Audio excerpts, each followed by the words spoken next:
to Finding New Films. My name is Hunter Harris, and I am back here today with a familiar face. Welcome, Kris, back to the show. Hello. Today we talked about a movie that Kris picked, which was Walkabout. What was your, inspiration behind this pick? Right, so I just kind of was looking at actors, just seeing I don't even remember what film it was, but just looking at films, who was in it, and then I kind of just went on a little rabbit hole until I got to a lot of these Australian movies. Mm. And the actor that plays Black Boy in this movie, his filmography showed up, and I just saw this movie on the list, and a lot of the reviews are really good, so I'm like, this sounds really interesting. I've never really seen many movies set in Australia or Australian cinema in general, and it just sounded like a really interesting film. Yeah, no, I agree. My one of my best friends growing up was from Australia, and his dad was a cinephile, so he would constantly try to show me movies and stuff. Um, Not gonna go down that rabbit hole, but uh, basically, I've seen a lot of movies that are Hmm. set in, not a lot. I've seen a good amount of movies set in Australia, um, but I thought I had seen this movie, but I hadn't. He showed me another movie that heavily deals with like indigenous tribes, Hmm. or Aboriginal tribes specifically. But it was a different movie. But I don't know why I just said that. That was not important at all. No, But you're yeah, good. I thought I had seen this movie before, is what I said that for.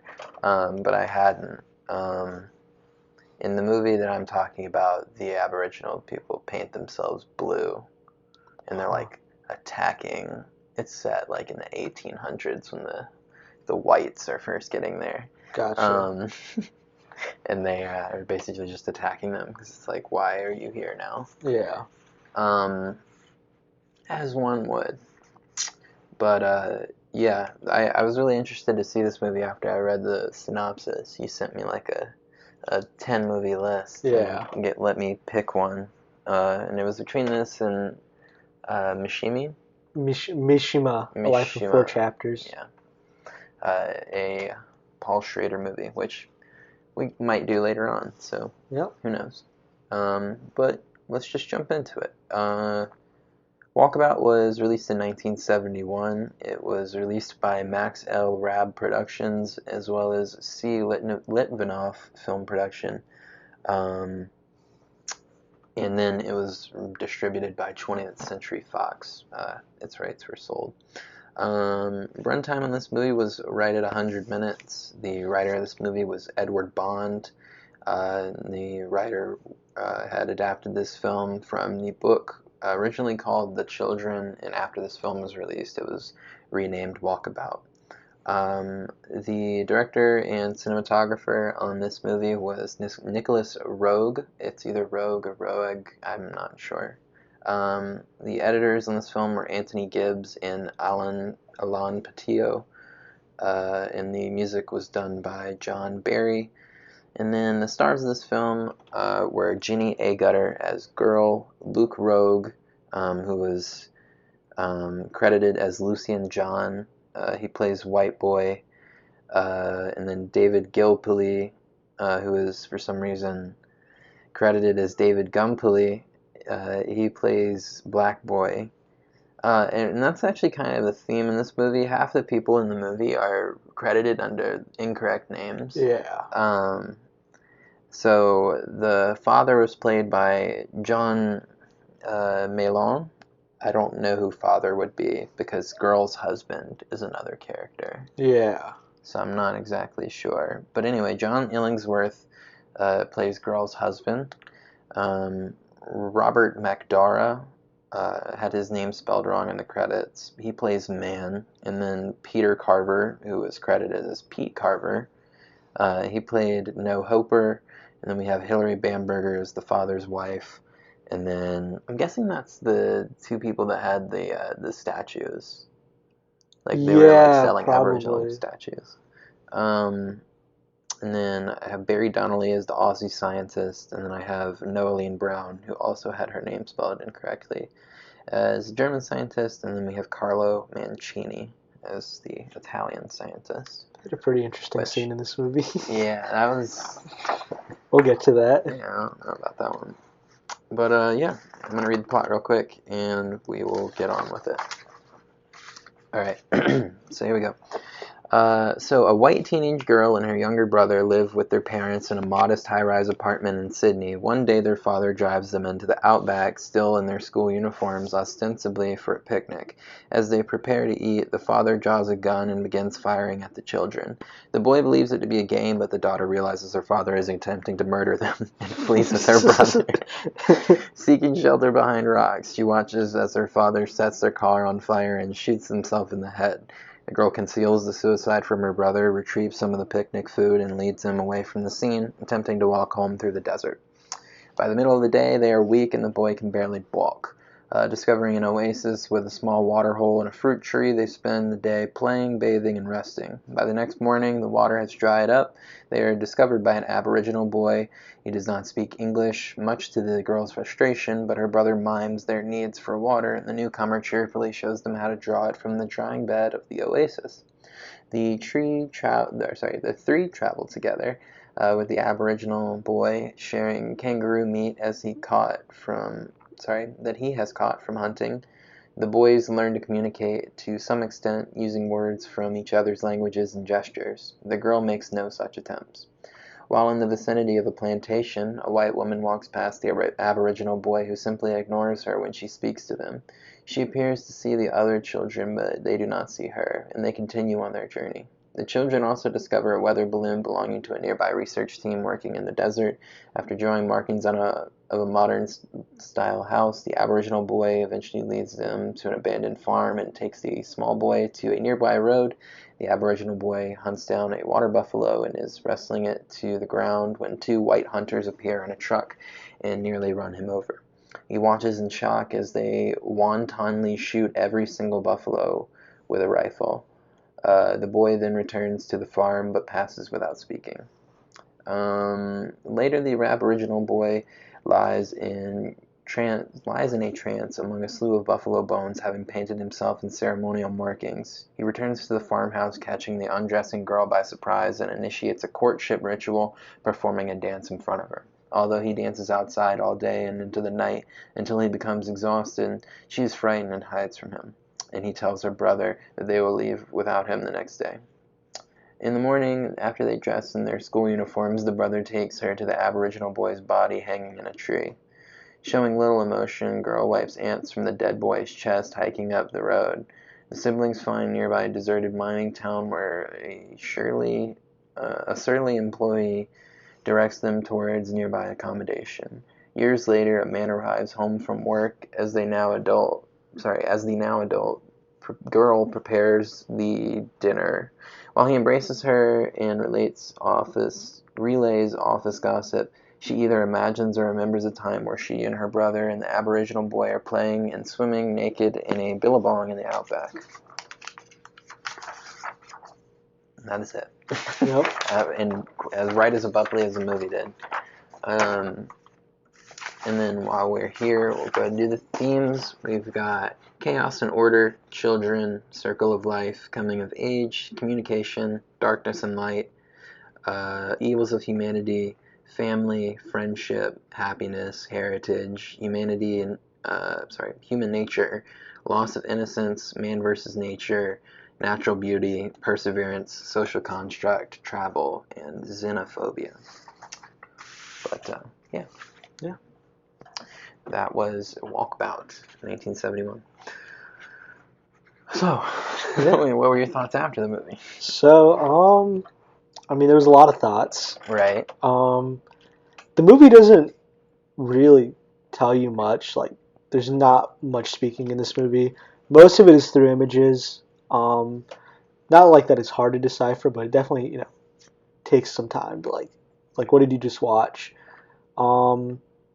Like you said with the themes, like there's a lot of themes of the colonialism of Australia, the relationship with nature, the relationship with youth. One of the things that I found really interesting was how they kind of juxtaposed like the Aboriginals relationship with nature, killing for food, killing for survival, and like kind of like hand in hand showing that with like the meat packing and like meat cutting or like the industrial city. Just good like juxtaposition there. I agree. I really thought that was striking. In a really uh, in a really real way. It was a really really interesting way of doing it, Mm-hmm. and I thought it was a good way of giving a real perspective to the meat packing industry, and just given the fact that like they're given no regard to the animal's life, Right. and no real work or respect was put into that animal's life. Yeah. Um, Especially that scene near the end where Black Boy almost gets run over by the Jeep and they're yeah, just killing for sport basically. yeah, just popping every single one, Yeah. and they killed all of, yeah, and I just want to say animals were frequently harmed during the filming of this movie. Yeah. Animals were definitely harmed in the making Yeah, of this movie. so if you are watching this to gauge your interest and you cannot handle watching an animal get hurt, definitely avoid this movie. Yeah. Because you will not like it. I am not so squeamish towards death and things like that, probably because of the internet. Um, Not to say that people weren't squeamish towards death or Right. not squeamish towards death prior to the internet. Nevertheless, a lot of animals were harmed making this movie. Not tortured, but they definitely died. Yeah. So definitely be aware of that. And then also, I want to say another trigger warning for self-harm and suicide and attempted murder. So yeah, Yep. I guess you could trigger warning attempted murder for every movie though. I think that's like every single Yeah. movie. It's a pretty common theme.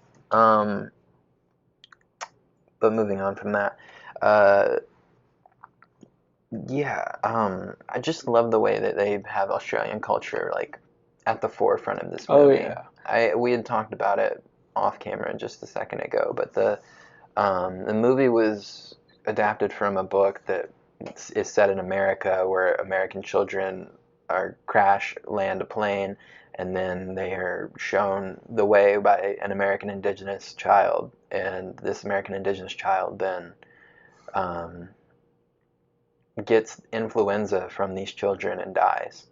And that is the story of Walkabout the book. Um, I really enjoy how they switched it to the Australian culture Right. and tying it into the Walkabout that they explain at the very beginning of the movie. Yeah. Um, the movie basically like pops up with that paragraph at the beginning, and it basically tells you this is a coming of age story. Yeah. uh, This which is what a walkabout is. Expect that. Don't yeah, worry about the rest of it. and it's really cool because you think that you're gonna get the Walkabout from the indigenous perspective, but you truly get the Walkabout of three people. Yeah. It's meant for the indigenous kid, right? The Aboriginal kid, but I think they all eventually have their own Walkabout. Yep. They all have their journey, their relationships with each other. Is all different. One thing I wanted to say about this movie is it's gorgeous. It's beautiful. The cinematography. I mean, the director is a cinematographer. It's pretty gorgeous. Like the way they shoot the outback, they shoot different parts of Australia, the way they shoot the animals. I mean, yeah. There was a article I was reading right before he got here, and it was from a famous film critic, and he basically had said that this was a cavalcade of lizards or something like that. I thought it was really cool, but I think the striking images of like the outback and its terrain, its wildlife, it helped really just put you in the feeling of the whole outback in general. And I think it also helps with like really grasping some of the themes of like comparing this to like the more industrialized Western modern world that's coming in compared to like the beauty and like even the hardships of like the environment around them Yeah. and where the Aboriginals are living and everything. The vastness Yeah. of their environment too. Yeah, I mean, there's so much desert. So the Outback's really big. It's massive. It's like 2/3 of the country. Yeah. Um, And then some of the shots of like the animals, I'm like, how did you even get this? Is like National Geographic yeah. or something. Yeah, I don't know, man. They had that one shot of the, I think it was a Komodo dragon that was eating a lizard. Yeah. That was really cool. That was a cool shot.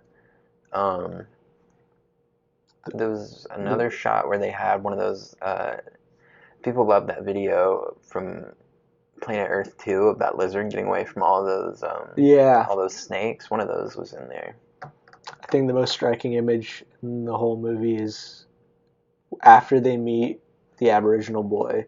When he wakes up, it's sunrise, and he's kind of like in a crane stance, like in a shot, like beautiful. I really like that one. I have another one too, where he interlooped the sun with it was the sun, and then it turns into an anamorphic lens shot of I don't know what those trees are called, but one of the like squiggly looking savanna type trees, and it was like it just like perfectly turned into it. And I think they were laying in cradle position on the ground underneath. It seamlessly transitioned. As much as we can give credit to cinematography, the way this film is edited too is absolutely incredible. They needed 2 editors to get this perfect, and they got it pretty damn close. Yeah, it worked out in the end. As far as visually is concerned, they got it pretty damn close to perfect. There's a good child acting performance in here too. Yeah, I would say so. I mean, nothing stood out as like bad, and usually that's pretty damn good for a child acting performance. Yeah, it was the director's kid too. Yeah, even more surprising that it was good. Yeah, right. But no, he was good. He did good. Again, there wasn't much dialogue for them to work with, but I mean, just like physical acting is just hard, and I mean, there was plenty of that. Like, the way they kind of conveyed themselves. There wasn't one thing I will say, like especially near the end when like their dad tries to kill them. Yeah. Like afterwards, like the girl's pretty chill about everything. Yeah. But I mean, and I think it is kind of like, you know, you want to be strong for your brother, but like also it's like it's also not really what this movie is about. Like I think that it does play a major part in the movie, but it's kind of like just getting to where they need to be to really tell the story that they're trying to tell. Yeah, and you can tell he was not really concerned with getting there with the collage that they put right at the beginning of the movie. It's basically like this girl lives here, this boy lives here, this guy lives here. Yeah. They all know each other. They live together. See, you just called him dad. Mm-hmm. And then they're like, now they're in the desert. Yeah. Now the movie is starting. Yeah, the dad just nonchalantly grabs, like, it's the scene where they see an airplane passing by. The little boy has a little water gun. He's just like, bang, bang, bang. And then the dad just shoots at him. It was definitely, it had this feeling, it had a super feel of realism, but then there was these other points of time where it felt like so unrealistic that it was kind of like take you out of it for a second. There was that one stretch of scene where he's telling the story and there's like the storybook pages are turning over. That was a little gimmicky for me. But I think I do enjoy it. The movie was definitely kind of like, it had like a dreamy feel to it in stretches. Yeah. Especially like the second act of the movie, basically, once they meet up with the Aboriginal boy and they're just going along on their adventure, basically, you know. Yeah, this is like if Disney didn't make The Jungle Book. Yeah. That's like, this really does, it's just Disney, if they hadn't made The Jungle Book, if 20th Century Fox had that property under their name, that's what this would be. Yep. I'm convinced of it. I also want to, since we were talking about the shooting, why did he not walk, like he didn't chase them at all? Right. He was just like, bang, bang, bang, coming out. I wonder if it was just like, I mean, they don't really explain anything about the dad. I No. mean, we see the only other time other than after he's shooting them and kills himself that we see him is like his dead body and like a bunch of aboriginals come and find the car and Yeah, his body's just hanging in like a bush while they're just yeah. like in the car and stuff. And I mean, they had to move it. Yeah. So I had written down I thought that was a really nice. Well, I don't know about nice, but Yeah. I thought it was a really interesting way to show like the difference in how they treat life and death. Right. Um, So they really don't give much yeah, like information as to why the dad is doing this. yeah, I mean, you could say, I mean, maybe if you brought him out there, he thought it was more humane just to kill them than to let them just die in the desert. But like even then, it's like, why are you bringing them there in the first place? It yeah. really doesn't make much It's sense. Like like why?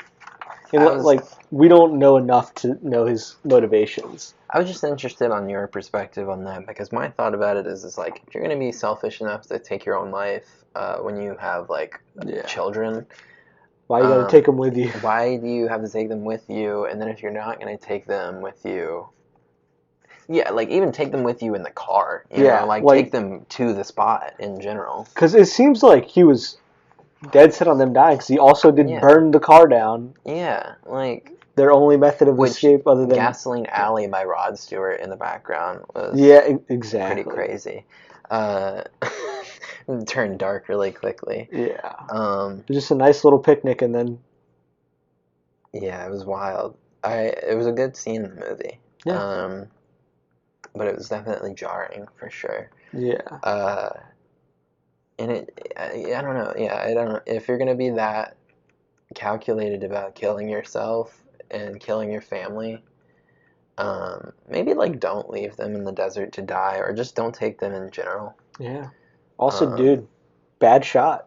yeah, for real. It's stormtrooper ass aim. Yeah,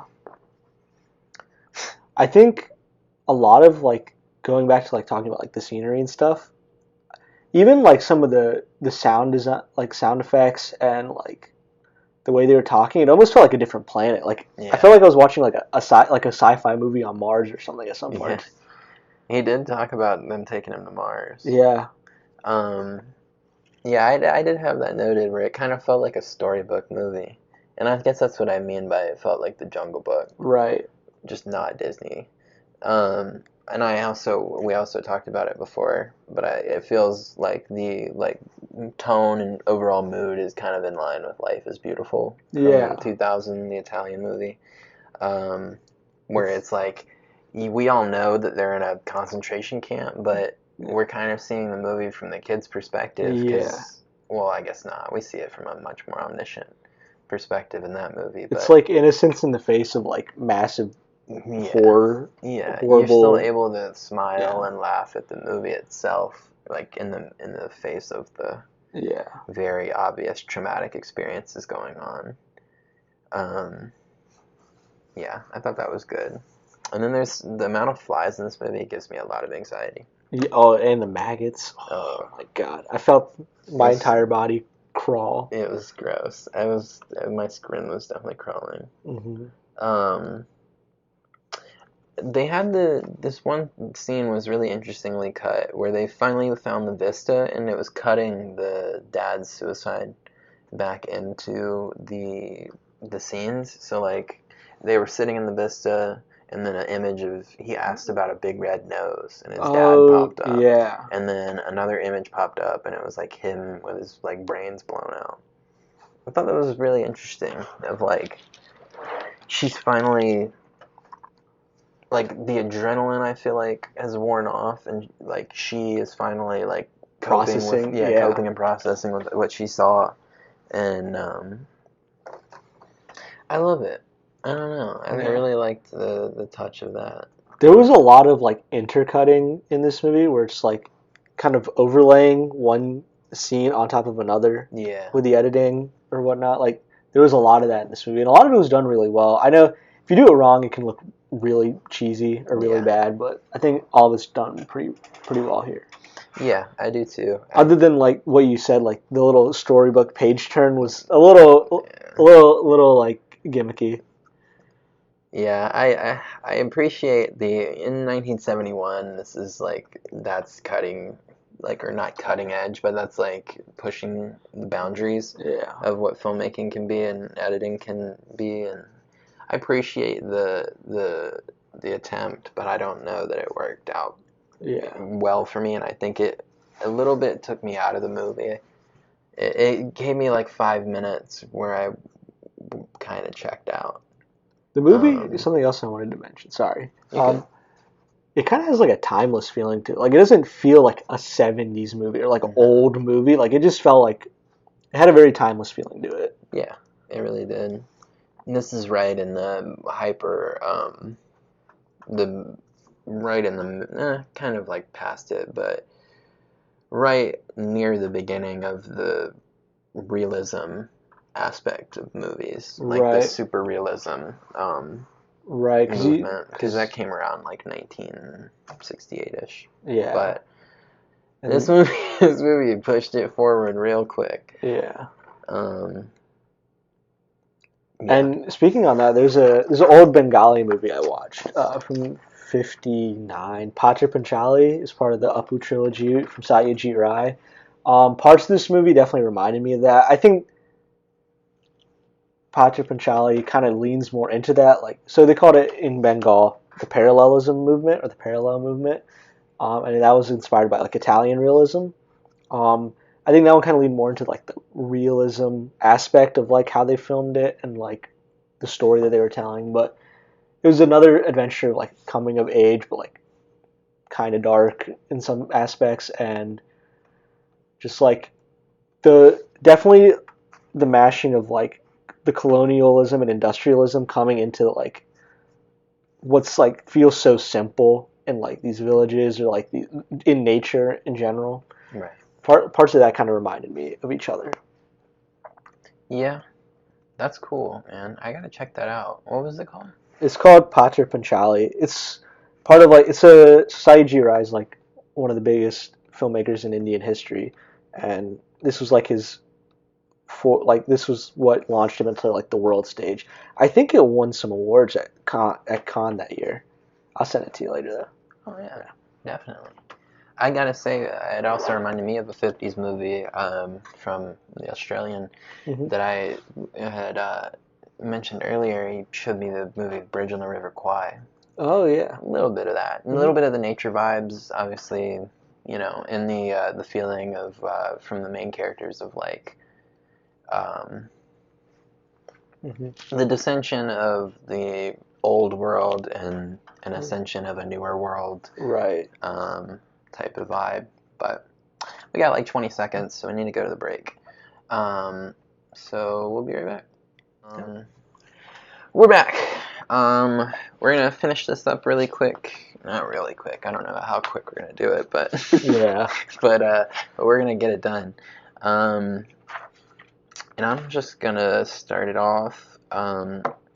This is a very quick one. That really zoomed in shot where they do the zoom out. And you can't even see them in like walking anymore, and then there's just a vast shot Yes. of the Oh my mountain. God, that was I yeah, loved that. that That was was really good. incredible. Yeah, so basically it was just them walking in the desert. It's super close up, and then the camera just zooms out, and it's like you can see they were filming from super far away. You It's literally so can't. sudden. Yeah, It, it's very quick. You literally can't even see them walking anymore because of the vastness of the outback.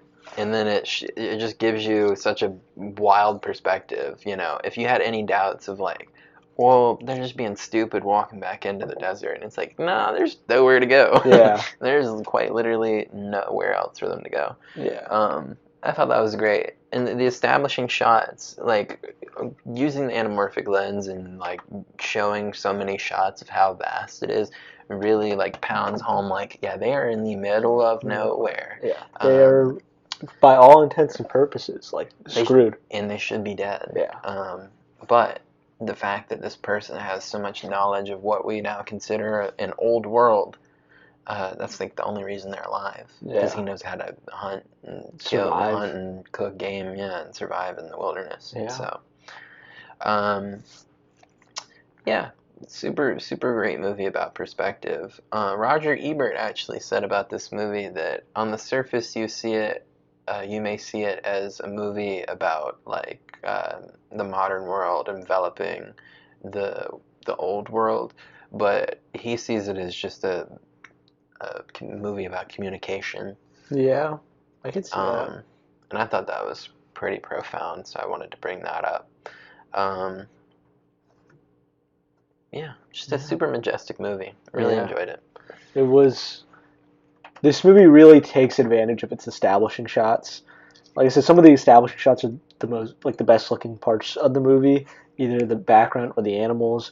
And it also really does like set the scene where you're in, where you're like the vastness of the outback, or just being within the nature as the industrial world encroaches more and more.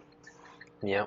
But the thing is about their you know habitat is it's not really going to ever get enveloped Yeah, by the natural world or the by the unnatural world. yeah, Um, it's nobody's going to go out there. yeah, it's so unlivable Yeah, comparatively. and it's hard to even build out there too. So interesting. And then I this is one of the this kind of pounds the whole theme and idea of the movie home in my idea or in my mind at least.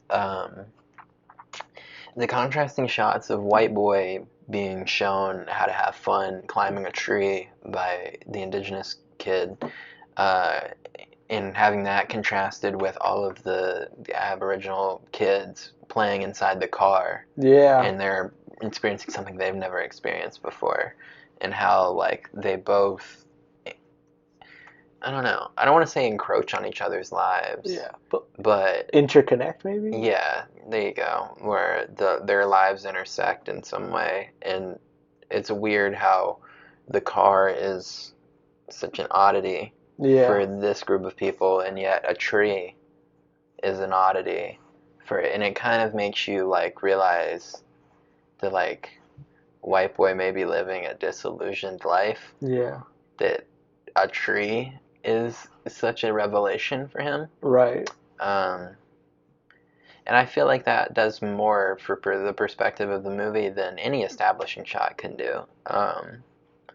And I just really enjoy the theme and the idea that this movie is sowing of like what is natural and unnatural, Yeah, truly. Like define those words for me. And a lot of times what is considered unnatural or natural is many times in a colonizer's point of view. right. So um, this movie bringing that to the forefront and helping people understand that and understand, well, not maybe understand that, just Yeah, showing them that and they can come to their own conclusions about how they feel.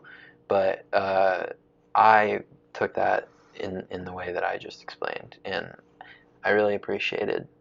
If that's not what they're saying, then yeah, that's whatever. But that's what I took away from it, and I really appreciated it. right, right. I would say like I definitely was feeling that as well. Trying to put it into words. Like Yeah, the movie was, it almost like, so both sides with your point was almost like a fish out of water, kind of like experiencing these two different worlds, right. and they juxtaposed it, they connected it. Um, a lot of the movie I think was centered around like just these two different worlds, and like you said, natural, unnatural, industrial, environmental, whatever you want to say. Um, and because we really don't see many characters from these two different worlds interact other than like the little like statues and stuff. Right. Yeah.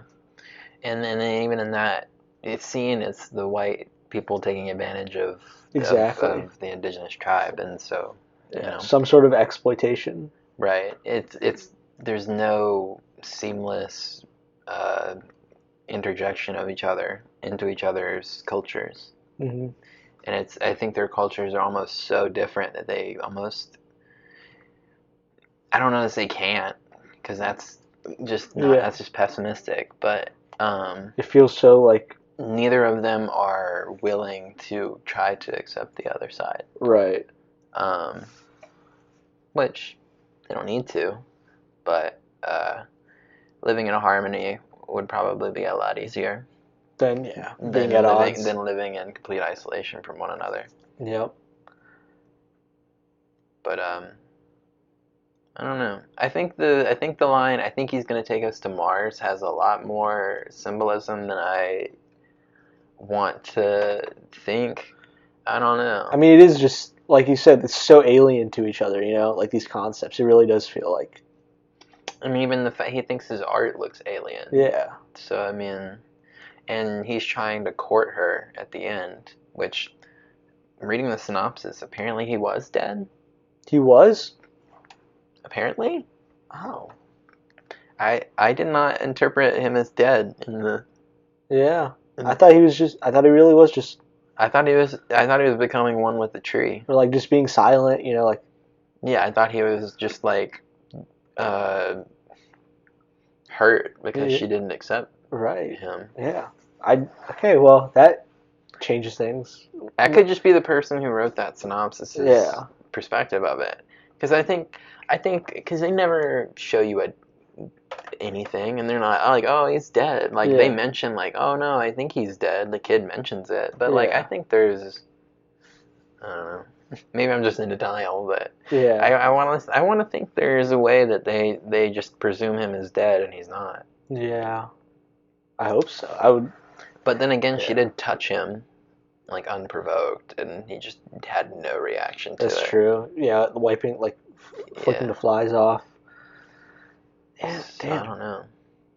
R.I.P.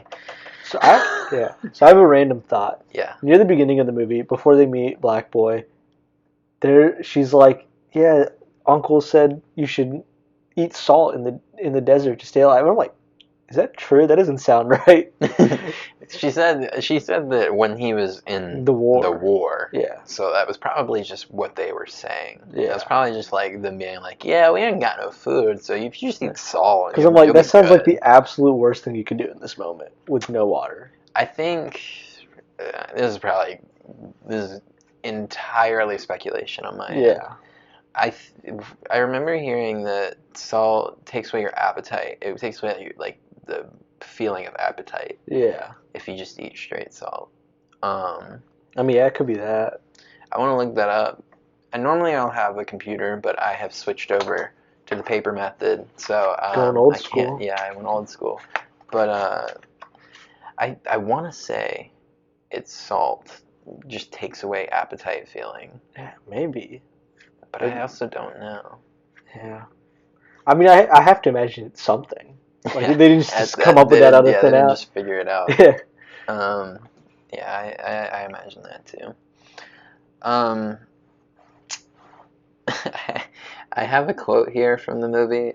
One of the radio scenes, the guy goes, "That is." Yeah. I hate that so much. That English that is. sucks so bad. It was 3 that's in a row. Yeah. That is. It's like, ugh, God. No, I think it was that is or something like that. That is. Because it's 3. It was 3. That is. Wow. Either way, that's crazy. Yeah. English sucks either way. Yeah. 2 that's, 3 that's, doesn't matter. That's horrible. Fix that shit. Somebody needs to stop. The one I have one super negative about this movie. The sexual undertone, and the odd amount of nudity. Yeah. Yeah. Really was not needed in any way. In my personal opinion, I just don't feel like it really added anything. I didn't need to see a little boy naked. I didn't need to see Especially a 16-year-old girl naked. Given the age of the characters, yeah. I didn't need to see anybody naked in this movie. It was not worth it. Just trying to think like what they were thinking. Maybe it's like just going back to the naturalness and innocent. But like still, it's like, do you really need to show that? Not. No. Yeah, and I think it's also just the fact. Well, I want to call out my own thing here. It's like, the Aboriginal kid was naked the whole movie, but do I notice it? No, but that's his culture. But her Right. culture is to cover, and so when she's not covered, it seems unnatural to me. And so Yeah. maybe doing that is also attacking even Mhm. me, my own personal thing Right. of being like, well, how is this unnatural? Or you, Because yeah. the Aboriginal people walk around naked and you don't bat an eye to it. Yeah. Because there is that scene where all the adults, I mean, none of the women are wearing cover-ups on their tops or anything like that. Right. That's So, true. you know, it's probably doing that to provoke that reaction and attack that Western mindset of mine. But Yeah. um, also, you just get like a 20-year-old actor. Yeah, can you not? Like, Can you at least fuck. like not make them underage? Why? Why did she have to be 16? I just want to say Yeah. the actress has gone actor. I hate Mm. that's horrible. I shouldn't do that. The actor has gone on. Jenny A. Gutter has gone on to say that she does not regret filming the scenes, and that there was no crew on set for this at all. They didn't have a crew. It was Oh. they. Nicolas Roeg has said that they just walked around Australia Hmm. and whatever they saw they filmed it. Wow. That's how they filmed this movie. Very rogue A filmmaking. rogue film, yeah. Um, I thought of that right after I said his name. Yeah. Uh, but yeah, he definitely embodies his name, Yeah. or at least what his name sounds like. And Another. uh, Oh, sorry. yeah, so they just walked around Australia and filmed Yeah. this stuff. And so the only person that was present in that first scene where she's swimming, um, in the billabong is what it's called. Yeah. Yeah, uh, it was just the director. It's just him, and he was like off in the distance. You know, he wasn't even. I don't want to make it seem like it's okay because he Yeah. wasn't staring, but like they also was that Bobby Lee. Sorry, Pineapple Express is on, but Yeah. I just saw Kevin Bacon. that was Bobby Lee. I'm not. It's Bobby Lee. Yeah. But yeah, so she swung around in the billabong, and yeah, it was a really odd scene that I don't really understand. She said the only thing that has made her feel weird about the scene in the coming years has been the internet reception. Like since the internet has come on and people have repurposed the scene for being like for sexual use, that's been her biggest Yeah. issue with the scene. So stop sexualizing a young girl. Yeah. Don't know Don't. why that had to come out of my mouth, but Please just don't do no. it. Yeah. But yeah, what were you gonna say? I was gonna say another scene that I'm struggling to understand was the scene with like the scientists and the weather balloon, and they're just Exactly, ogling another. this lady. Yeah, I don't understand why we needed to see this woman get eyed. It literally felt like it would be something in like Pineapple Express. Yeah, Yeah. and I want to try to play my devil's advocate to Right. my own perspective here, and maybe that could also be shown to be like westernized men, gawk at women Yeah. and like they have created this air of like uh, naughtiness, for lack of a Right. better word, uh, within women of like since you have them covered up, men like constantly are gawking and this like that. And with the Aboriginal women, they're not Yeah. wearing cover up on the top half of their body, and so that's not a thing in Right. Aboriginal culture. That would never be a thing. They wouldn't even think twice about it. So again, it's probably just attacking that Yeah. perspective of it, but it didn't have to be. I don't know. I guess more my point. You could have thrown more shade on the Yeah. people doing it, but Yeah. it felt so whimsical that it almost felt like it was encouraged. The men were being encouraged to do Yeah. so, and then it was like oh darn it, like Yeah. when she didn't pull her tits out or something. Yeah. Like that was my biggest thing with it. Yeah. My thing was just like this scene feels so out of place, you know? Because the only mention we see, like the weather balloons at least, at all is when the kids find them. Yeah. I would say and the thing is too with it, I would give even Pineapple Express so much respect to say that it wouldn't even show up in that movie. It would show Yeah. up in like Kangaroo Jack, Yeah. you know, Like that was my biggest thing. It was less than It felt like it was a less than a reputable comedy scene. Yeah. Like a bad Adam Sandler movie comedy scene. Beer Pong USA. Yeah, Beer Pong USA-esque comedy scene. Yeah. And that was the biggest Even problem. the sound effects made it feel like comedy. Ooh. It's like, hubba hubba. Yeah, right. Yeah. Heavy pivot. You get to see a bull's jugular vein get cut. A water buffalo. Yeah, you do. That was intense. Brutal. I didn't need to see that, I don't think. Or I didn't want to see that. But it happened. But it happened. I definitely watched it.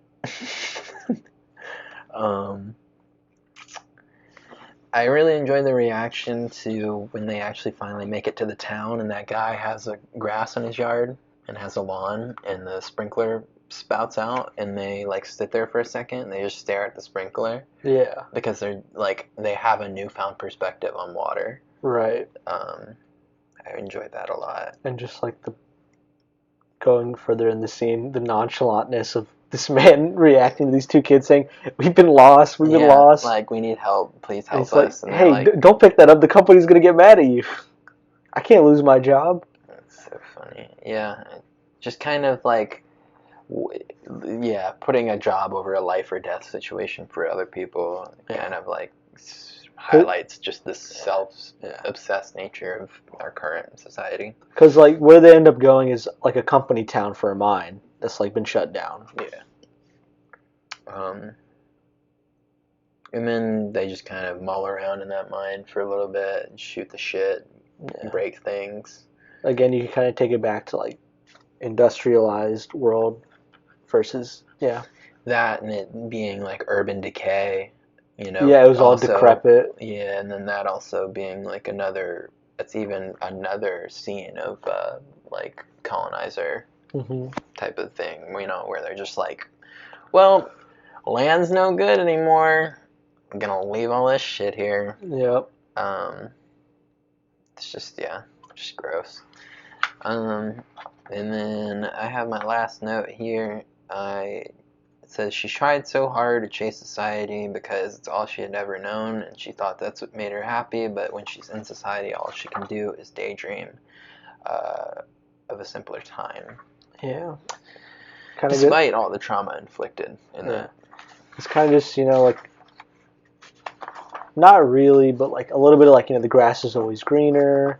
You have like just nostalgia because it's really was like how we as the audience felt like this childlike, dreamlike adventure almost. Even those, you almost forget that like why they're out there and like how horrific it is what actually happened at the beginning. Yeah. And it's kind of just becomes like an adventure movie almost, Just watching these three bond, travel, and that's almost how she views it at the end, like looking back at it. Yeah. Despite all the trauma involved. Just an adventure. Just a little fun.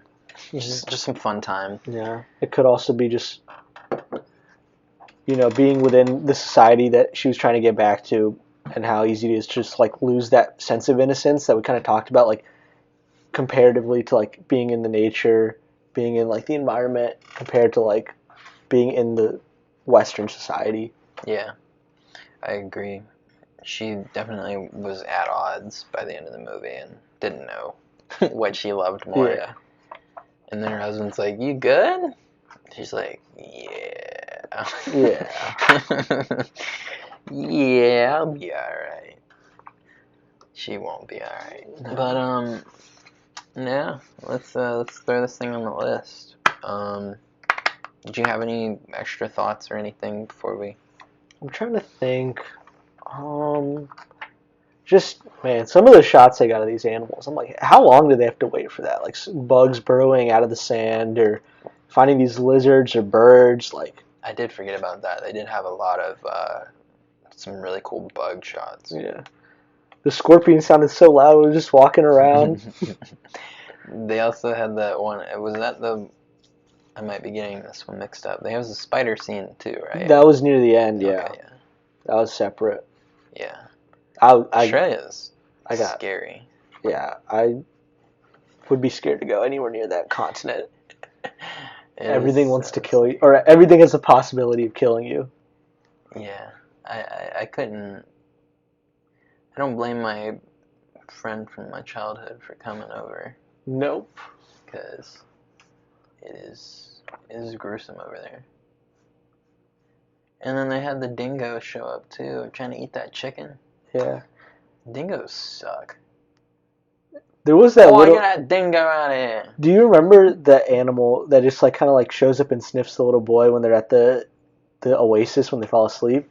Yes. What was it? It's like a wombat or something. I don't know animal names, but they look kind of cute. I don't know. I think it's marsupial. Yeah, Of some kind. just trotting around, finds them and just leaves them.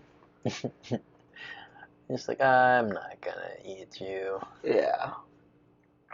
But yeah, what would you give this movie? I would probably give this movie an 8 out of 10.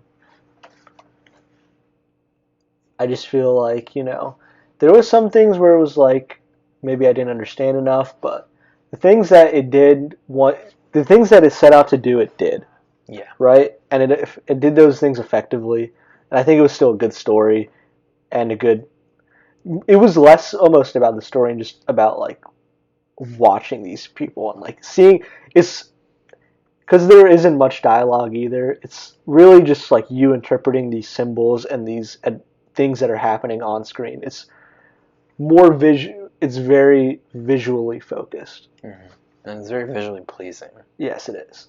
I watched a movie like that for self-tapes this past week, Paris, Texas. Oh, yeah. Same kind of thing, where it's like nothing is going on in this movie. They have much more dialogue, obviously, in that movie.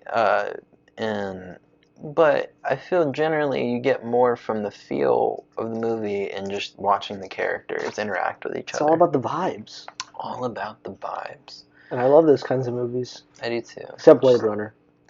I didn't. The 2049 or like the original? The original. Oh, yeah. Yeah.